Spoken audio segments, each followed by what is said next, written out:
Hi Year 10 and welcome to today's lesson on reactivity. So first of all, task my daily task, and second of all, let's start to look at reactivity. Here we go. Hi there Year 10. So when I'm teaching the reactivity series, I often say that the metals we look at are like toddlers. And the good news is I've got toddlers to show you exactly what I mean. Yeah, you've got lots of blocks, haven't you? So, yeah. So, what are reactive metals like? Toddlers. So, we've got a fairly unreactive metal there, just doing its own thing, happy, not really reacting with anything, and there we go. We can have some more blocks. So, and here's a reactive metal. That reactive, don't fight. That reactive metal, no, really doesn't like things not going his own way. We're just going to pause the video a second.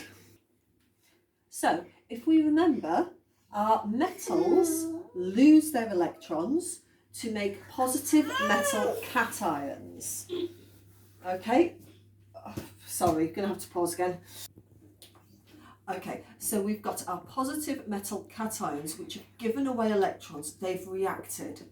So what sort of order do they go in? I've said less reactive, well done, less reactive and more reactive metals, but what does that actually look like if we put them in a list? Come and take a look in the book. So this is the reactivity series, and we can see at the top we have potassium. Now unfortunately I have no access to any potassium. Potassium is great because you chuck it into water and it reacts. Sweetie, can we be a bit quieter? Thank you. So potassium, it reacts, it bursts into this lovely lilac flame. It's brilliant. I love playing with it. Don't have any to show you at the moment, unfortunately. So next one down, sodium. Reacts the same as potassium. Reacts really well with water, but doesn't catch on fire. Slightly less reactive. Calcium. Calcium is slightly less reactive than that, and magnesium only reacts with water if it's hot. Now potassium and sodium will generally explode when you put them with an acid, so we don't do that. But if we want to get aluminium, zinc or iron to react, at least react in a lab, we want to do them with acid. These are less reactive than potassium, sodium, calcium. But aluminium is still more reactive than zinc, which is more reactive than iron. Now we know that iron will react with water because that's how we get rust. Can we just move your hand? Thank you, darling. Okay, so after iron, which is fairly unreactive, we have copper. Now we know copper doesn't really react with water because we use that to make water pipes with. It's really unreactive. Yeah, and the plastic isn't reacting with the water either. Sorry about this, Year 10. The last two on the reactivity series are silver and gold.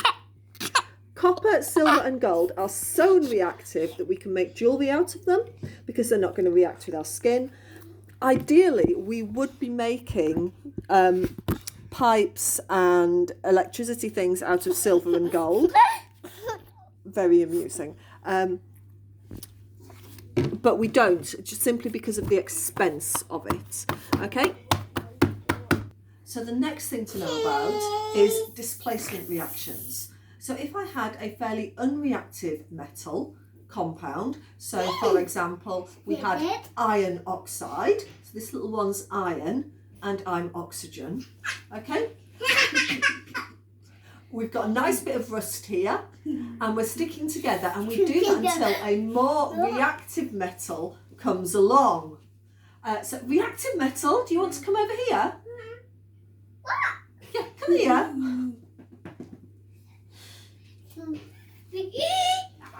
And what do you want to do? You're very good at jumping. Come over here, jump over here. 4, 1. So can we just pause it a second? So I've now got my nice reactive magnesium over here, and what that magnesium does is it displaces, it pushes off the iron. So, oh no, I'm now left with magnesium oxide and iron on its own. Okay, you're 10. So hopefully we've got the idea that some metals are more reactive than others. And those reactive metals will react with anything. Doesn't matter what it is, they react with water and set on fire.